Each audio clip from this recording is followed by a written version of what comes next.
3-4 দিনে রুচির এমন খারাপ অবস্থা হয়ে যাবে সেটা ভাবতেও পারিনি। আর এখন 3-4 দিন হওয়ার পরই এরকম অবস্থা, আসলে অতিরিক্ত কোনো কিছুই ভালো নয়, সেটাই বুঝতে পারলাম।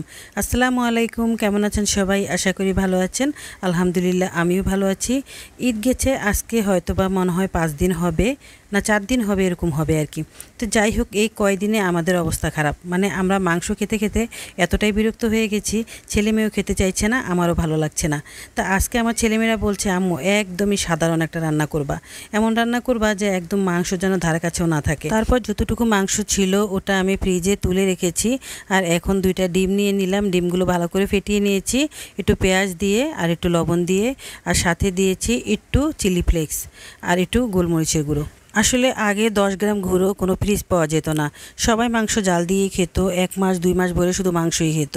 আর এখনকার সময় আসলে ফ্রিজ হওয়াতে তো অনেকটা সুবিধা হয়ে গেছে, তাই ফ্রিজে অনেক জিনিস রেখে দেওয়া যায়, অনেক মাংস রেখে দেওয়া যায়। তার চেয়েও বড় কথা হচ্ছে গ্রামের বাচ্চাগুলো একটু অন্যরকম, আপনি যা দিয়ে দিবেন তা দিয়ে ভাত খেয়ে উঠে যাবে।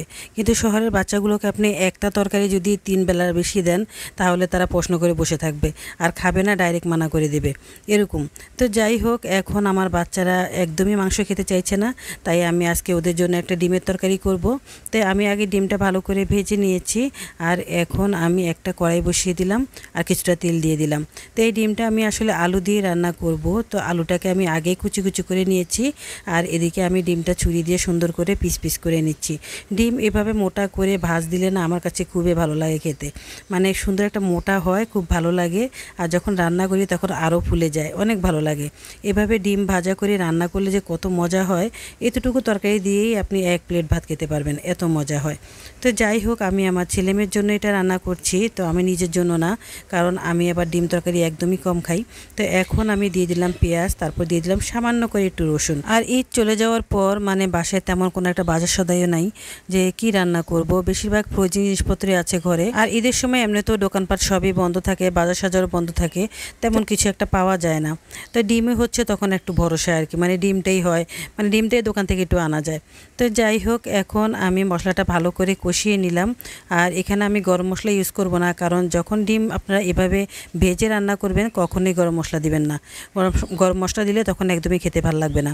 কিন্তু যখন ডিম সিদ্ধ করে রান্নবেন তখন কিন্তু গরম মশলা দিলে অনেক মজা হয় খেতে।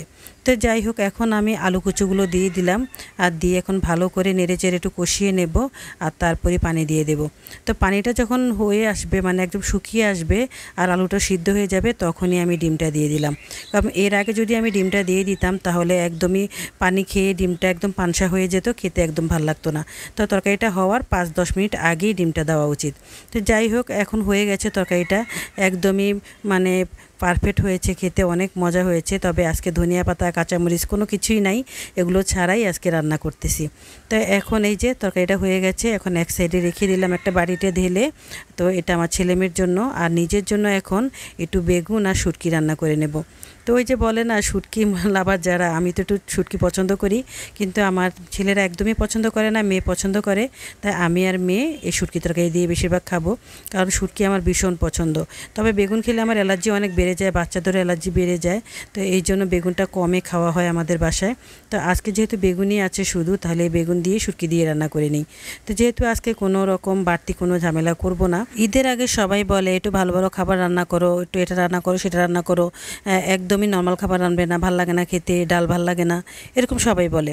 কিন্তু যখন ঈদের সময় ভালো ভালো খাবার রান্না করা স্টার্ট করি 1 সপ্তাহ ভরে, তখন সবাই বিরক্ত হয়ে যায়, তখন আবার শুরু করে না না এগুলো আর খাবো না, একটু ডাল রান্না করো, আলুর ভর্তা করো, এটাই চলবে।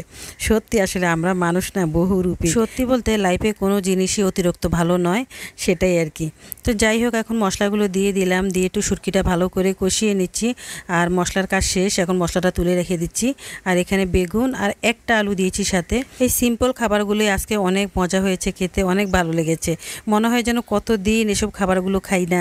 তো যাই হোক, ভিডিওটা যে পর্যন্তই, ভালো লাগলে অবশ্যই লাইক শেয়ার কমেন্ট করবেন। আল্লাহ হাফেজ।